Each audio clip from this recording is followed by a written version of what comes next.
Unnoticed, she knows. No limit, she craves. Attention, she praises. An image she prays to be sculpted by the sculptor. Oh, she don't see the light that's shining deeper than the eyes can find it. Maybe we are made of blind souls. She tries to cover up her pain and cut her woes away. These cover girls don't cry after their face is made, but there's a hope that's waiting for you in the dark. You should know you're beautiful just the way you are, and you don't have to change a thing. The world could change its heart. No scars, so you're beautiful. The stars, and we're beautiful.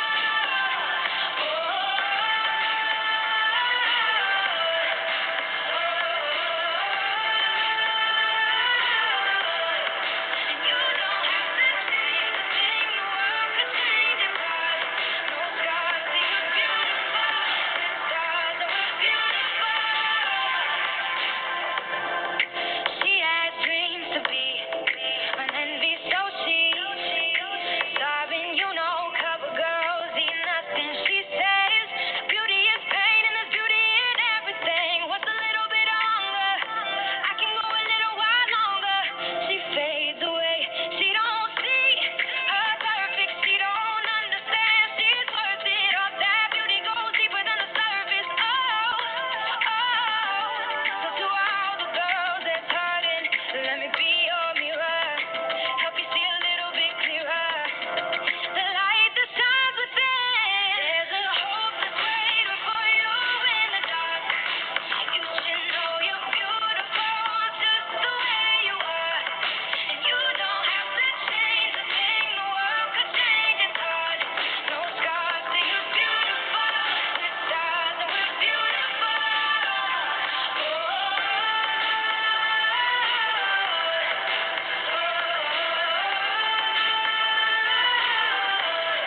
And you don't have to change a thing. The world could change its heart. No scars, so you're beautiful. The stars, and we're beautiful. Nobody knew than you that you are.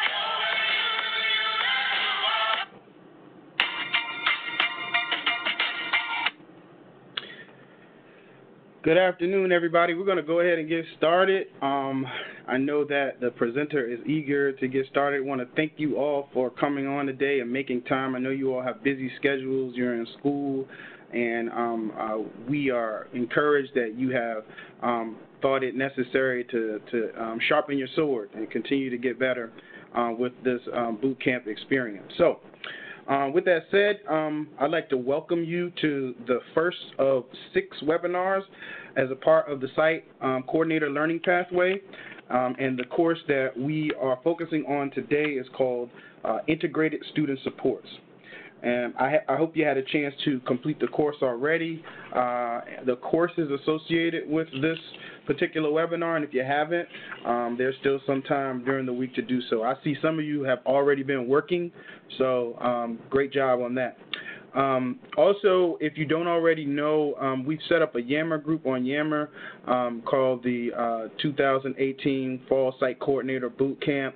I would encourage you to go to Yammer and go ahead and join that group, or send me an email so that we can make sure that you're connected. I've already put out some resources there from the presenter today, so that's where we'll have our discussions and continue to engage with each other over the course of these next few weeks. If you don't already know through some of the emails and some of the engagement, my name is Sarad Davenport, and I serve as the Associate Director for Culture and Connections as a part of the Student Supports Department and the practice team. What's important for you to know is that I'll be serving as your guide for the duration of the boot camp. And you can feel free to reach out to me with any questions or concerns that you may have as you progress through these sessions. As a part of the Student Supports Department and the practice team with the support of many of my colleagues, who you may have already heard from already, Ernestine, I think she's on, and Deanna. I'll be scheduling webinars and working with subject matter experts and experienced practitioners, linking you to answers to your questions, sending you assignment and meeting reminders. So you'll probably get a lot of emails from me over the next 6 weeks, and coordinating discussions on Yammer, and more importantly, to kind of cheer you on as you go through this process. When it's over, it's over. It's done, it's done. But we got to go through the process. Also, keep in mind that these sessions are being recorded so that they can be accessed at a later time. If you want to follow up and check on something you missed a note on, then they'll be available within CISU, or if you send me an email, I can make sure that you get access to the session. With regards to continuing education units that you may need, be sure to check with your licensing board to confirm that they will accept the International Association for Continuing Education and Training, also known as IASET, for CEUs, or find out what additional supporting information may be necessary so that you can get CEUs earned and credit for attending these sessions and completing the boot camp. All right, let me go to the next slide. First, before I go to the next slide, I want to thank you all for participating in the Energizer questions. I see that a few of you participate. I think Kara or Keem. I'm going to get some shout-outs, Kathleen, because we got a few more. Love to see people engaged before we get started. So thank you all for contributing to the chat box and responding to the Energizer question. As you'll see on the slide, you have also been muted, just because there will probably be a great number of you as we progress through the content for this 6 weeks. So probably too many to open up the lines, but you can use the chat box.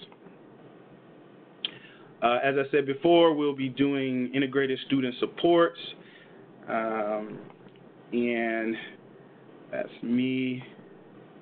And the webinar schedule. So we're in week 1. And you can kind of look ahead there and see some of the things that we're going to be talking about as we go through. We have colleagues from all over the country lined up to talk to you about these specific topic areas and to share kind of their best practice and what they're doing in their specific areas. So I'm looking forward to that. If you're having technical difficulties with loading any of the courses or viewing the content on CISU, please reach out to cisu@cisnet.org, and Ernestine Peterson will be more than happy to assist you with any of those issues. Also, when you're viewing the course, please note that there is a pre-test. Like when you're taking the actual course, there's a pre-test and a post-test at the end of the course. And it's mandatory that you take them both to receive your certificate of achievement at the end.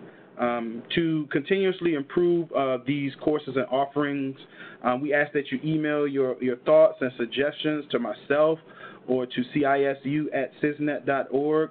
And also keep in mind that there will be a post evaluation that will come from our Insights and Innovation Department to survey you on your experience and application of knowledge gained after we finish up all the boot camps. So to wrap up, the national office, we have made a commitment to create an online learning system that provides advanced professional training for you all as a part of the CIS network.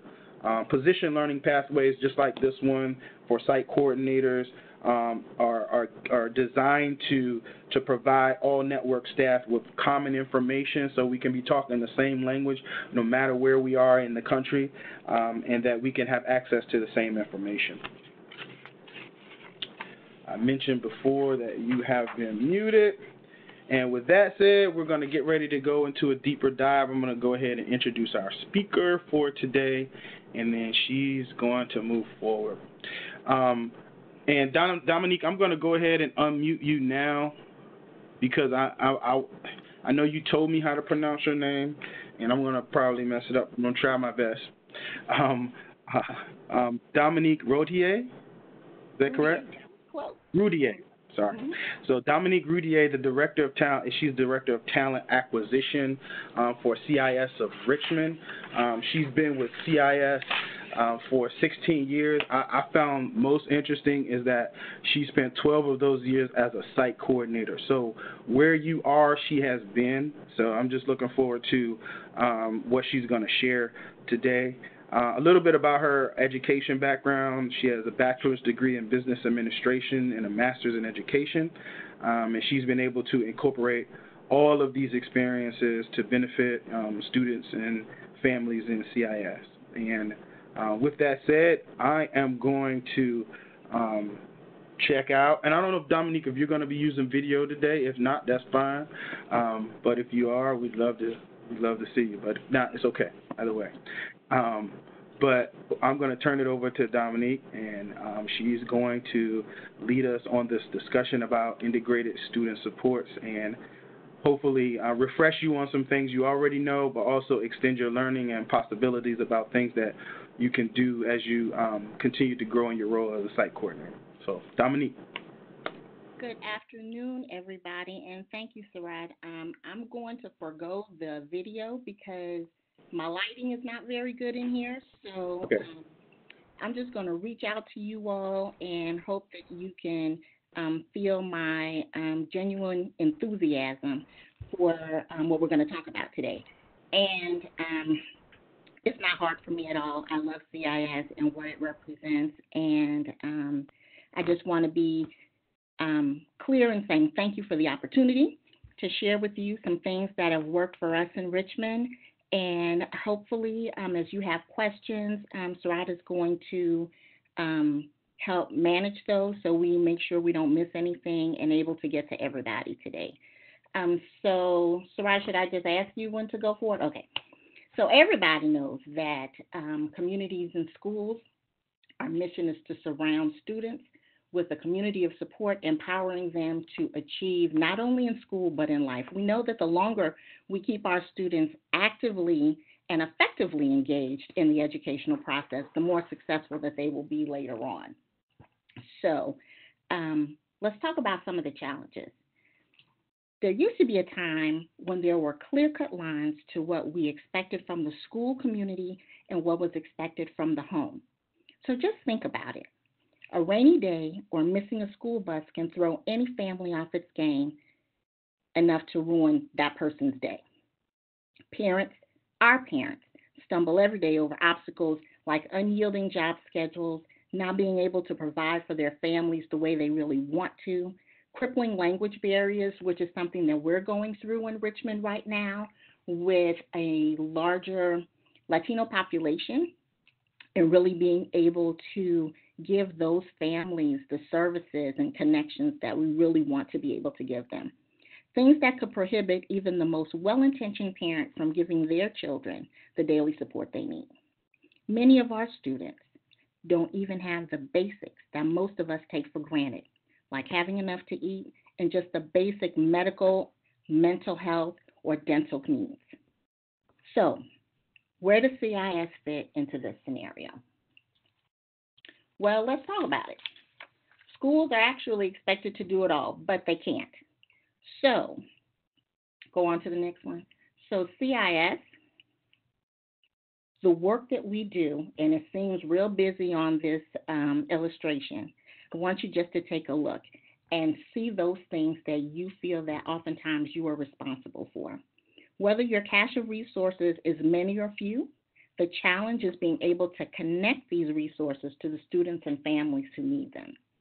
So CIS's critical contribution is the integration of all of these strategies and the sustained focus of a caring adult who interacts with students every day. And if you didn't know, that caring adult is us, the site coordinator. This person is not a school staff person who must take time away from other students to focus on those ones in need. That site coordinator's sole purpose is to get to know the needs of the school community and its students, and then to integrate the right blend of supports that will allow them to be successful. So, sounds simple enough. But what does that all entail? So on the next slide, although what we saw in the previous slide lends you to believe that CIS has to be all things to all people, the reason we work is because we focus on the 5 basics and a delivery model that is proven and effective. No matter what the program, all supports can be linked back to the delivery of these 5 basics. And if you don't know, these 5 basics were developed by our founder, Bill Milliken, when he first started on this wonderful endeavor of his. He felt that every child was deserving of these 5 basics. We're going to do a quick run through because I know you all know them already. A one-to-one relationship with a caring adult. Something as simple as a mentoring intervention. Someone a child can share their triumphs and trials with on a consistent basis. Number 2, a safe place to learn and grow. We know that sometimes schools are the safest place that our students have during the day. The safe place away from trauma at home and chaos in the community that they might live in. So we're there to help make sure that that school building or that school campus is one of safety for those students. Number 3, a healthy start and a healthy future. Now, I'm not a coffee drinker, but I know that I have several friends who are coffee drinkers, and if they start their day without their Wawa coffee or their Starbucks coffee in hand, the day is shot. If that happens to us as adults, what do you expect happens to children who don't have their basic needs met before they begin the school day? So a student who gets to school late, not in time for breakfast, and didn't have breakfast at home, how do you expect that child to be able to concentrate in the classroom? A student who's so stressed out that he or she might have an accident in class and not have the ability to change and get themselves together before continuing on with their day. It is important that we look at what those basic needs are in a way that helps support that healthy start and healthy future for our students. A marketable skill to use upon graduation. That's not only for 12th graders. It's for all students who are in transition, going from elementary to middle and middle to high. What does that mean? So, marketable skill. We count on our schools to teach core topics, but some of the things that they miss are those soft skills that we look for that actually help students become successful. Things like conflict resolution, being able to set boundaries, goal planning, having a positive self-esteem and understanding the importance of it. Those are things that we can help support. And as we teach those things and model those things for our students, we're able to have those transitions to be more effective and more successful. And the last, a chance to give back to peers and community. For any of us, the ability to give to others builds our confidence and our sense of value we have in the world. That's not just an adult thing. That's an everybody thing. Every child feels better when they are able to contribute. And it's our role to give them opportunities to do that.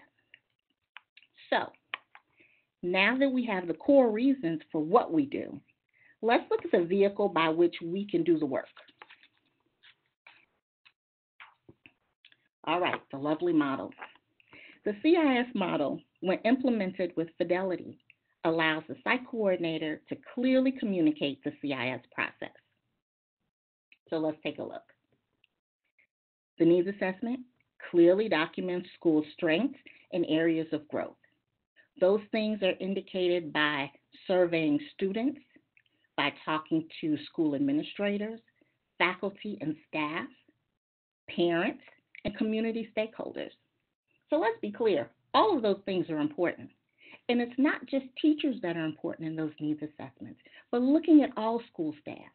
We have to be mindful that a custodian or a cafeteria worker sees our children through different lenses. All of those are important ways to view what's going on in the school community and being able to have differing viewpoints and being able to bring all of that information to a place where we can begin to frame what we call the school support plan. That support plan indicates the desired plan of action for the school year. It is not a static document, it is fluid. We are always going back to that school support plan to make sure we're on track, to indicate whether there have been challenges and where the successes have been and what we can do better, what we should continue to do, and what we may rethink later in the future. Once you have your plan and it's been appropriately approved by school administration, we start looking at those integrated student supports, which address our service gaps and focus on supports and providers who will be able to partner with CIS to deliver services. It is through the model that we are able to guide partners and stakeholders through the CIS process and explain the 3 tiers of support. And we're going to go into those into more detail in a little bit. The model also enables site coordinators to describe the tools we use to monitor support efficacy and student progress, along with the methods of adjusting plans to increase success. So monitoring and adjusting is key for what we do. Whether you are monitoring students on a daily, weekly, monthly, or quarterly basis, all of that information is important in order to measure how students are progressing and how the services are actually working to their benefit. Lastly, the site coordinator is able to communicate how CIS evaluates program success at the end of the year for both school-wide goals as well as student goal achievement. So I want to take a minute to pause here really quick. So when you're looking at the model, between 4 and 5, in Richmond, what we do around the springtime, so March and April, we begin the needs assessment process for the following year, before the end of the school year even happens. So we're able to engage our students, faculty, staff, parents, stakeholders in that needs assessment process. Once that's done, we have time to process the results. And then we move on to number 5, and we do the evaluation for the course of the year that we're in. So by the time August comes, the results have been tallied for the needs assessment that was done in March and April, and our site coordinators begin to develop the school support plan that will take us to September. Once they do that, and they have buy-in from the principal to move forward, we will have a clear plan that's ready to go when students come back to school in September. So for us, the process doesn't end. It is a constant movement of making sure we're on track and we're doing what we're supposed to do, as indicated through the model. So now let's take a closer look actually, at our integrated student support. Okay, so you've heard of them, the ABCs. Those are our goals, right? We want to take a look now at how we translate the supports from the school support plan into tangible supports through the tiers of support and our ABC goals. The goals are determined by the results of the needs assessment. The main goals that we use in Richmond are the ABCs: attendance, behavior, and course completion.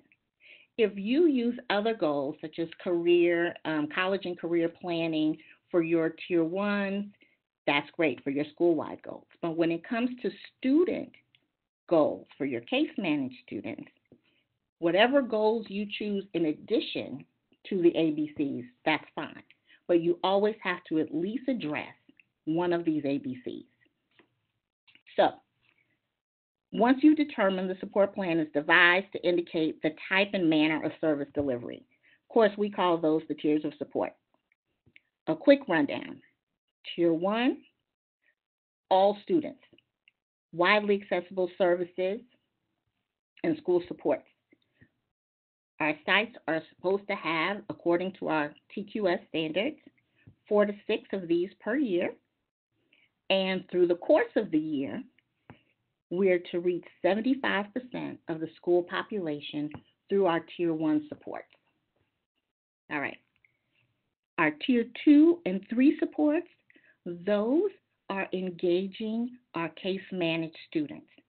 So for our tier twos, it's a targeted group approach for our case managed students. Our tier threes are more intensive one-to-one approaches or multiple supports for our case managed students. Now, according to our TQS standards, for schools or sites with less than 1,000 students, we case manage 10% of the school population to reach saturation. For sites that have 1,000 or more students, we engage 5% of the school population through case management in order to meet saturation. That's a lot for a page that doesn't have a lot of words on it. So I'm going to take you to the next slide, which allows us to look a bit closer at the goals and the tiers. In Richmond, we developed this grid in order to provide an at-a-glance tool for CIS programming at our sites.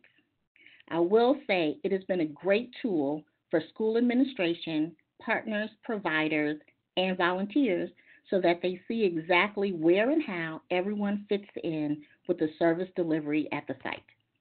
It's also been a great tool for CIS leadership to see quickly how supports are focused and delivered across various sites. So for our VP of operations who has to do different types of reports and report into the school system at that level, this is a great quick way to see what's happening at the sites. For our VP of development, when she's looking at working on different types of grants, it's also a quick and ready tool to help her see across our sites what we're doing. So let's talk a little bit about some of the interventions and discuss the various tiers of support. So I'm just going to kind of take you through a couple of these as we move through the grid. And for general purposes, what I did was I took several different schools and I kind of pulled together something from each level, from elementary, from middle, and from high school. So this isn't necessarily a grid from one particular school site. It is the result of several. So let's look at attendance. So if we look at the first square, and that's tier one under the attendance goal. For tier one, we have school supplies distribution and also basic needs. Those things that are readily accessible, that when they have been addressed, can allow students to come to school on a more consistent basis. So we want to make sure at the beginning of the year that everybody has school supplies, so there's no reason why you shouldn't be able to come. That we have basic needs out there so that we have tools for, we call them like OOPS kits for kids who, for our younger kids who might have accidents during the day. So our nursing staff, so some of our classrooms and the CIS office are fully equipped to have some of those basic needs be able to be met in that regard. A tier two under attendance, we have what we call an early bird check-in group. So let's talk about that tier two. So we have a grouping of students who may have attendance as an issue. And the intervention is then the early bird daily monitoring that we do. And so we don't necessarily have them all meet as a group at the same time, but a lot of times our site coordinators might meet the bus when the students come in and check off their students as they come in, or they might meet them in breakfast at the cafeteria and see them each and check them off to make sure that they've attended. It's the grouping of students and the work that you're doing targeting that group of students that makes it a tier two support. As we move into our tier three, we have what we call one-to-one supportive guidance. So all of these supports for tier two and three are focused on our case managed students. And so let's take that one-to-one supportive guidance support. So let's say one of your students who is in that early bird attendance group and is receiving that tier two approach, you come to find out that that student has some deeper issues that are going on. And those issues affect the reason why they're not coming to school or having some difficulty. And so the intervention then becomes a direct service from the site coordinator to provide weekly sessions with this child regarding attendance and whatever those specific issues are that have that child having difficulty in coming to school or being challenged in that area. So that weekly one-to-one support that you're giving counts as that tier 3 approach. Let's take a look at behavior. Sometimes can be a little bit more tricky. So behavior, what we have for tier 1 is one of the simplest things is a bullying prevention assembly that you can do for the whole school. Or you may choose not to do it for the entire school, but maybe for the grade levels that are having that particular issue. It is still a widely accessible support because you're not targeting it towards your case managed students. It might be for grades 3 through 5, or maybe just 7th grade is having the issue, and you're presenting that assembly to those students. A tier 2, under behavior. You might have a group of students who might have some types of behavior issues in regards to how they interact with authority figures. And maybe there's some disrespect going on in the way they speak or in the way they interact with their teachers. You discover that there's a group of students that you can pinpoint that all have the same issue, and you decided to work on addressing that issue through mindfulness groups, in which we have different curriculums that we use as tools and guides for our site coordinators in order to do that. The site coordinator might be the one to run the group, or might effectively broker support services from a provider in the community to come in and do likewise. As a tier 3 support under behavior, we also have that one-to-one supportive guidance, which could be working with a mental health counselor with that student on a one-to-one weekly basis to manage those behavioral challenges that that student might be having in the school. All right. I hope y'all doing okay. The last one that I want to talk about is under course completion. So, course completion is a tier 1. We have some of our sites who provide transition programming. And when I was a site coordinator in middle school, one of the gaps that we had was that none of the elementary feeder schools ever came to the middle school. And so those students came with preconceived notions and a lot of times fear and anxiety. And so when I came to the middle school, I decided we wanted to do something about that. We wanted to work on making sure that all 6th graders transitioned well into that middle school experience. And so what we started was our middle school tour, where I engaged the site coordinators at all 3 feeder schools to invite all of their 5th graders to our middle school for morning activity. And so they would come in. How is this about course completion? Well, one of the things is we know that when children have their anxieties resolved, that they do better. And so we wanted to bring in our 5th graders early enough so that they would be get a first-hand knowledge of what the school was like, be able to walk through it. We had our 8th grade ambassadors to be the leaders of those tour groups. Each 8th grader would have 10 students that they would walk through the building and have different stops on their tours and be able to answer questions for those 5th graders. We did that consecutively for about 7 years, at least until I left. And so the benefit was that when those 5th graders came in August as 6th graders, they knew me. They knew several of the office staff. They knew the teachers, and they knew what they needed to do in order to be successful. Tier 1. Tier 2, book club, small groups. One of the ways that we found that students who may have been on grade level but lagging somewhat in the area of comprehension and a comfort level in reading, we've work with those students to have small book clubs and actually work on reading a book for a number of weeks, being able to coach the children and get them to feel comfortable about reading out loud, and really gauging their levels of comprehension through that medium.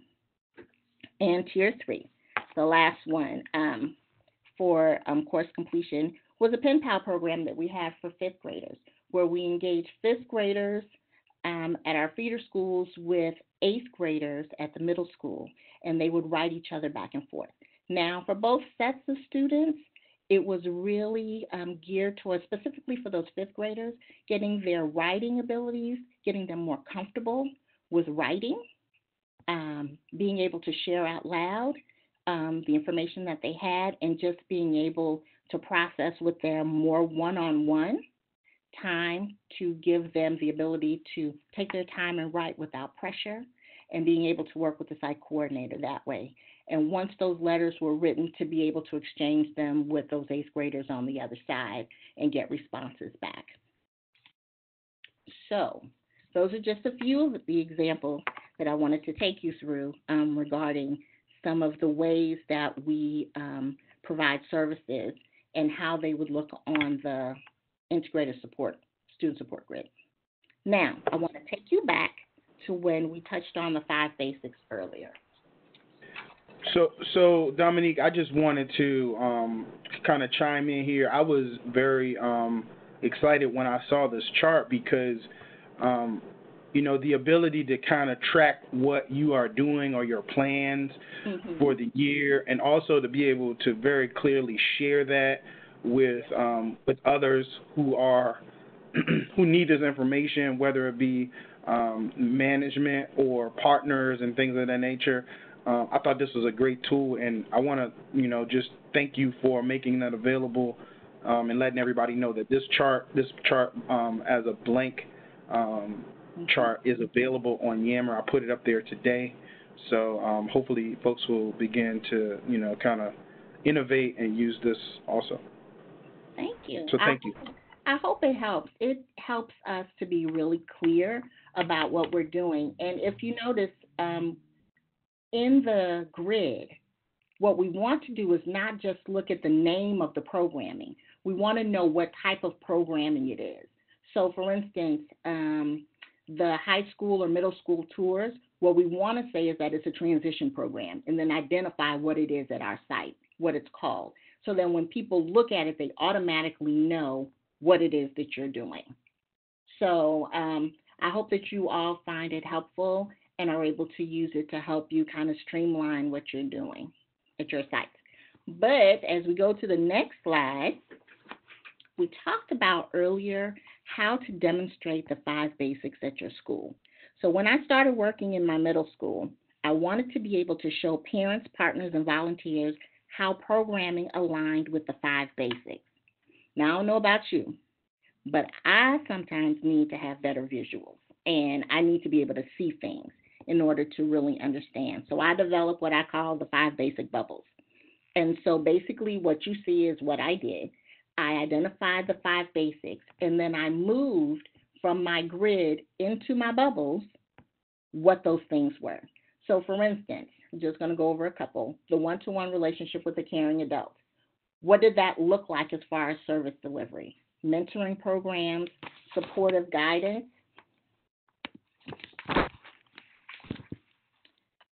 Sarat, I just lost my screen. Okay, there you are. Supportive guidance and lunch buddies. We all know that those are one-to-one relationships with adults. They all happen to be tier 3 supports. You notice that because it's the red, but it wouldn't matter what the tier was as long as it fit within that particular 5 basic. So you'll see under a safe place to learn and grow, there are multiple tiers. The majority of them for this site would be bullying prevention, transition programs, family fun night. All of those are tier 1s. But the safe place to learn and grow also includes those mindfulness groups which help children with their behavior. And so I wanted to be able to share with you how you can move and identify those programs to be able to demonstrate what the five basics looks like. And I guess for me, it shows my years in because when we first started, we used to do our support plan according to the five basics and their delivery. We have since moved to being able to look at the ABCs and the tiers of support as the main focus of those support plans. But I find that it is useful when you want to tell people what the heart of CIS is and how you go about delivering services based on that. Okay? So, all of those things are well and good.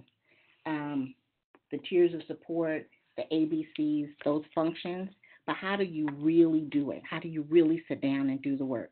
It's not simply enough to provide supports to the school community. What are the real responsibilities of the site coordinator? And how do we implement the model in a way that allows it to be seamlessly integrated into the school culture?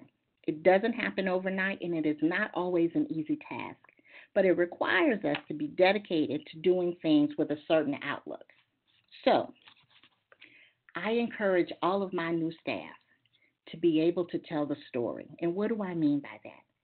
It's how can you communicate the mission of CIS, which we know is to surround students with support so that they become more successful in school and in life.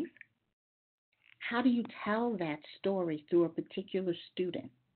So for us, I ask them when you begin working with a student, everybody has a student that's their student. That student that it just seems attached to you all the time, more than any of the others. Tell the story of the impact that CIS has had on that child. Some of you might call it an elevator speech. That's real short and to the point, but you want to be able to tell the story in a way that is meaningful and that anybody can see what that interaction means to you. So if I want to tell how CIS impacted Johnny's life after his father passed away, then I want to talk about the fact that he came and he sat in my office and talked to me because he couldn't concentrate in class and he didn't know what to do. And he hadn't had an opportunity to cry because Dad was gone yet because he's the oldest kid and he didn't want his mom or his little sisters to see him cry. What is the story? And then what did we do? What type of support did I provide for him in order to help him through that? We set him up in a grief group. We had weekly conversations with him and with Mom to make sure he was doing okay and that he was sharing his feelings. And he understood that he was still a child and he could share that with his mom, who was the adult, and who could take it. And so how did CIS accomplish that? By maintaining relationship with the family and indicating to him he had a safe place to come at all times, encouraging connection with the teacher so she knew what was going on and we were able to work together to make sure that he was staying on track and focused. Be able to tell the story. Be willing to provide opportunities to work with others. Now, you notice I didn't say just go ahead and start telling people how you want to work with them. Because what I do understand is that schools work a specific way. And a lot of times, people work in their silos. They have their missions to accomplish, and that's what they want to do. And sometimes they're not always open to us coming in and telling them another way to do it. At CIS, we're all about relationships and collaboration. Not everybody is like that. So to come in slowly and to build relationships with folks and let folks know that you are open to working with them in ways that they feel comfortable. And as you build relationship, those doors begin to open more and more, not just in number, but begin to open wider for you to have a bigger experience of working with them collaboratively. Data management. So in this area, I want to talk to you about if the raw data that you're entering, so those numbers, if the grades or the attendance numbers, if those, or the number of referrals that you're processing, if those numbers, if that data doesn't tell the full story, your case notes and check-ins should tell the rest. So make sure you are working to be able to give a full picture of what your interaction with that student is. Use those accesses to data to create a complete narrative for your students. Lastly, I want to talk about reporting out. Again, the grid is a great way to begin a conversation. In Richmond, although we know TQS says you need to meet quarterly with your school leadership, we have mandated in Richmond that site coordinators have monthly meetings with their principals. We find that that level of consistency is really better for us. And in order to do that, we developed a principal meeting agenda document so that site coordinators wouldn't have to worry about what they needed to do. We already had it set up. All they have to do is fill in the blanks and be able to go in and talk to their principals regarding what they're doing in their school sites or talk to them about their students. I just want to interrupt you there. If you have a copy of that, we'd love to see that also and upload that to the principal meeting agenda. Okay, you got it. So the last thing I want to talk to you about is it doesn't stop at responsibilities for site coordinators, but site coordinators have to operate in a manner that is inclusive of the many layers of partnership and oversight that we encounter at the school community site, right? Site coordinators need to come with a specific skill set that allows you to work with teams and yet be able to be autonomous. So I want you to think about it this way. I don't know about you, but I like to go on vacation, and I love a good cruise. So I've always thought about CIS as being a cruise line. And for us, the affiliate, that's the cruise line, and we have multiple ships within that line that operate, right?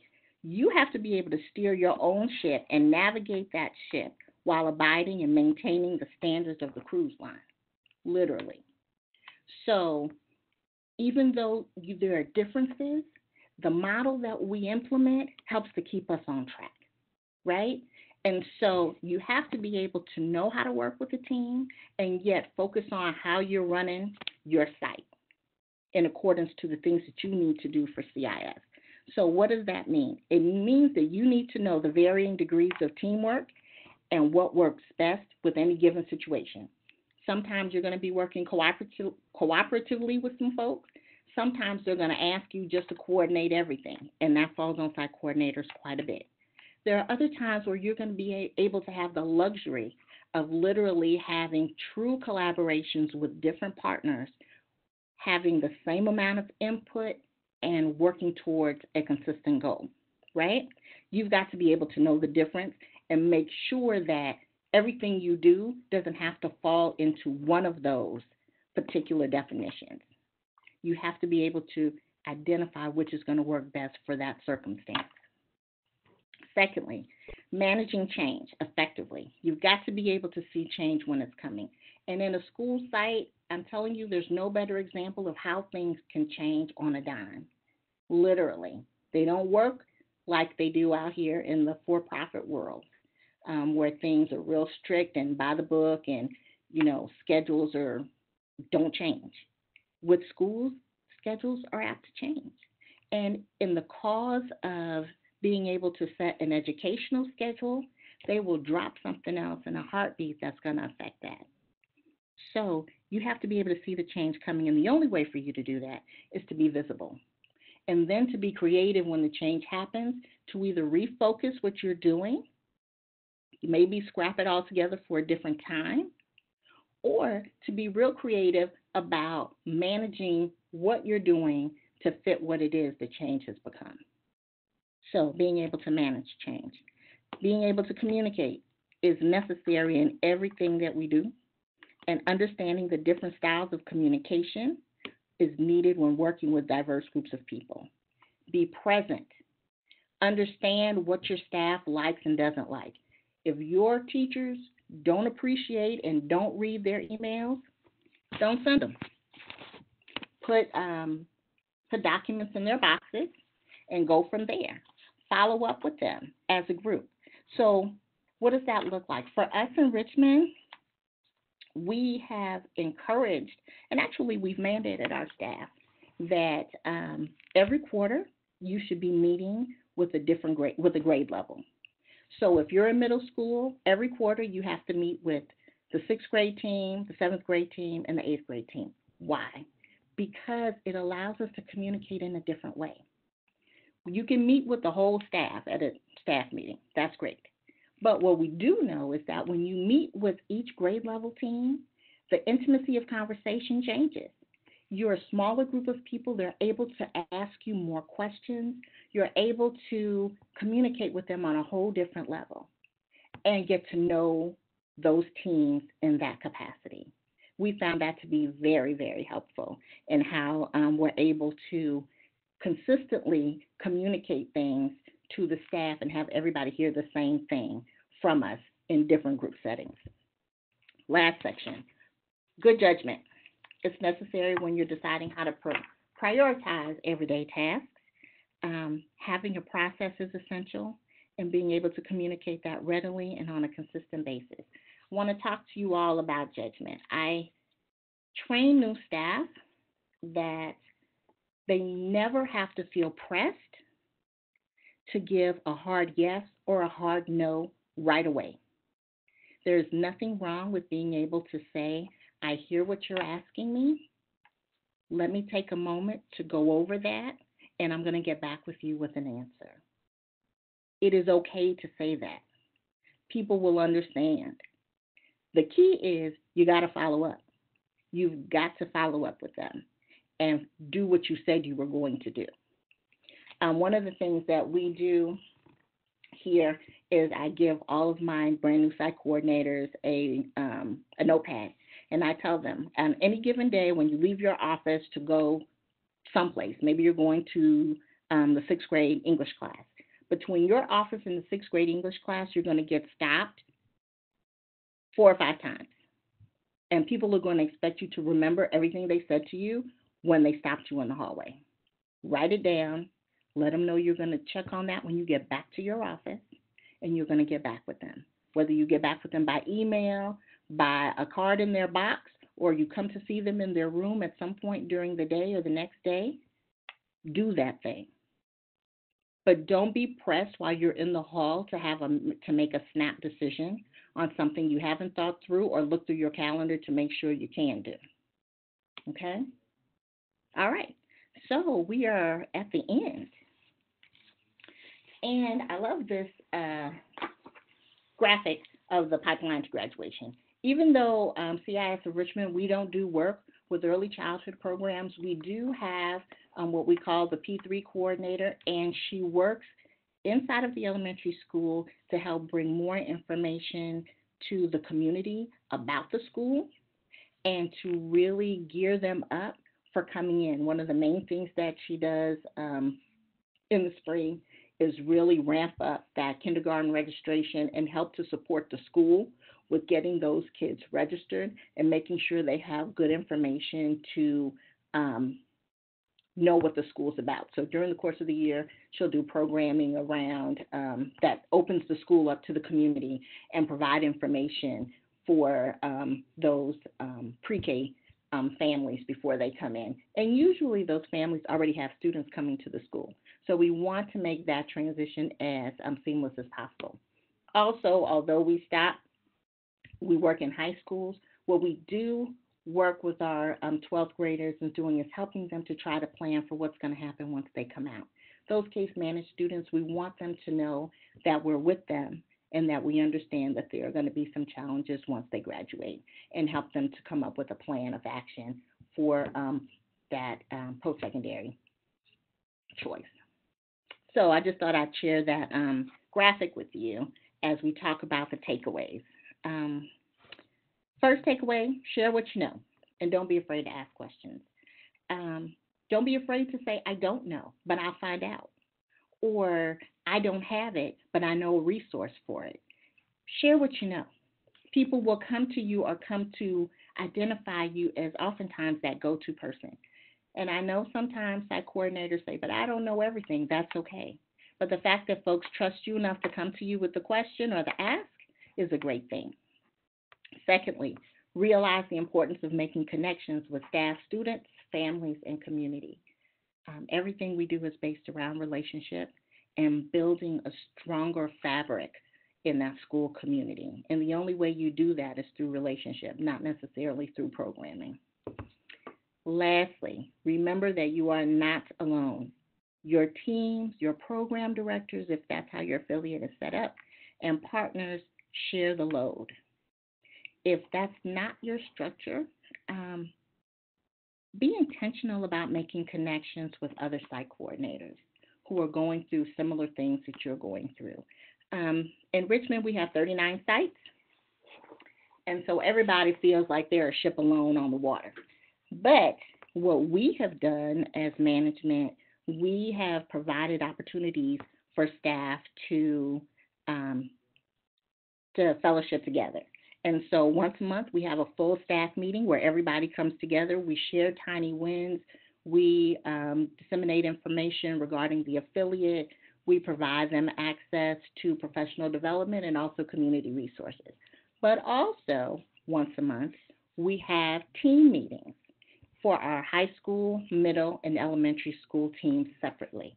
And so they get to develop relationships and cohesiveness as teams, talk about issues that are specific to their grade levels, and be able to share information with their team, with their grade level colleagues. And so those twice a month opportunities are, I always found as a site coordinator to be really cool and be able to see folks that I don't often get to see unless I'm calling them on the phone or we're emailing each other. So be mindful that you are not by yourself and make sure you don't lose connection with your fellow site coordinators. And I think that's it. Did I go over time, Siraj? I think we got enough time for a couple of questions if people have them. I certainly have a question. So I think you're right on time. I took a little long on the front end, so I can't blame you too much. So I gotta take some. All right. I mentioned in the chat box if you all have any pressing questions that you'd like to ask Dominique, please do so. Just want to thank you again, Dominique, for sharing today. I think this is great information, particularly for those who are starting out and maybe a refresher for some who may be a little bit more experienced, but just some great tools. I did have one question as people think about asking questions in the chat box. Have you ever encountered a partner or have your site coordinators ever encountered a school personnel that didn't quite understand integrated student supports or the CIS model, and then how did you coach them on being able to articulate to others what it is that we do so that they could kind of further develop those relationships? So that's always a thing. And I've been really fortunate in the position of trainer that when we see those problems popping up, we've had issues like that with school counselors. We've had issues like that with school social workers that didn't quite understand what we were there to do, or that felt that we were going outside of our lane and into their lane. And that's when those silo conversations come up. So basically, as a trainer, we were able to organize some work sessions with school social workers a couple of years ago and really be able to talk through the model with them and what our site coordinators, what they could expect from us within that school environment. The same this past summer with the school counselors, really being able to share the model with them and what we do and the focus of the work, and then look at what they do and how we could collaborate more effectively together. And we were able to come up with some really cool things that at the end of the work session with the school counselors in August, their leadership and our leadership requested that, during the course of this school year, that we come up with at least, or that the site coordinators and the school counselors come up with at least one way that they can collaborate together. And so that's what we're doing moving forward. But on any given time when it's been difficult for people to grasp what we do, that's why those illustrations were important to me. When I started out with the 5 basic illustrations, I was able to tell them this is what we do and why. And this is how we manage the work that we do, and talk about the model, and talk about being able to monitor students and share information and show progress. Everybody wants to know how you show progress. And so being able to explain those things and have them come to a better understanding of the work that we do, differentiating the peers. When you say ISS, people automatically think in school suspension. So I just kind of use that as a just kind of like an icebreaker. And it's like, we're not talking about in-school suspension, but this is what ISS means to a psych coordinator. And so it's a more positive than what the quote-unquote traditional meaning of ISS is. So that usually helps them to see exactly what we do and why. And a lot of times people just want to know the why. Why are you here? Well, there are enough students in this building that need help that we need all hands on deck. That's why we're here. How can we support you? And usually when you start with how can we support you, that begins to open some doors of understanding for people. I hope that Great. No, that does. I think that the specific strategy or tool of having kind of an orientation and bringing all of those different folks together to really set the table, I think is good. And I think it will probably be helpful to do that in the beginning before, things get started. Yeah. It is. It really is. We did that in August during our Summer Institute training session, and it was really good. I think people came out with a better understanding from both sides of how we can better work together. Great. Unfortunately, I'd love to go on and on and on, but we are out of time. I know people have to get back to their respective tasks, but I wanted to thank everyone for their participation, and especially thank our presenter, Dominique. If you're on, give her, let's celebrate her for taking out her time to share with us today. We really appreciate it. So the boot camp webinars are just a space where practitioners can learn and grow and take these gains back to your respective networks. The materials from today many of them will be archived on Yammer. Some of them are already put up there, and I'm looking for getting more from Dominique so we can add to it, and you guys can grab them there. Keep in mind there will be a follow-up survey 90 days post. Continue to keep in touch through email and let me know if there are any questions that you have. I see many of you chiming off, but we're gonna wrap up for today, and I'm gonna stay on for a little bit. I think Dominique is willing to stay on for a couple more minutes, just in case there are any lingering questions that you might have that you didn't get out during the session. Feel free to enter them in the chat box, and we'll be here for the next few minutes. I'll turn the music back on, but if you have a question, we'll attend to your question. But thank you, everybody, for joining. We'll see you again next week. Same time, same place.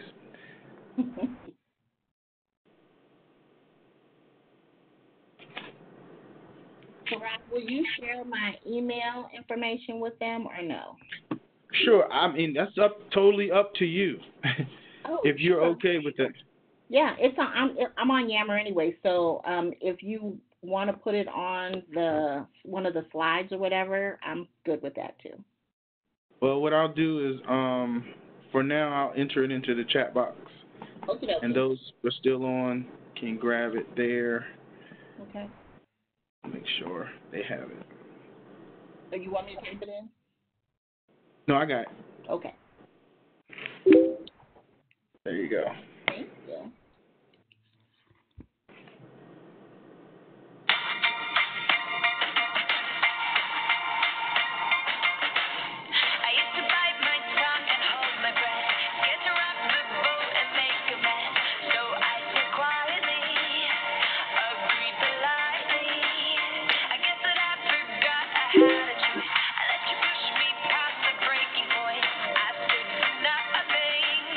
So I fell for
All right, folks, we're going to close out for the day.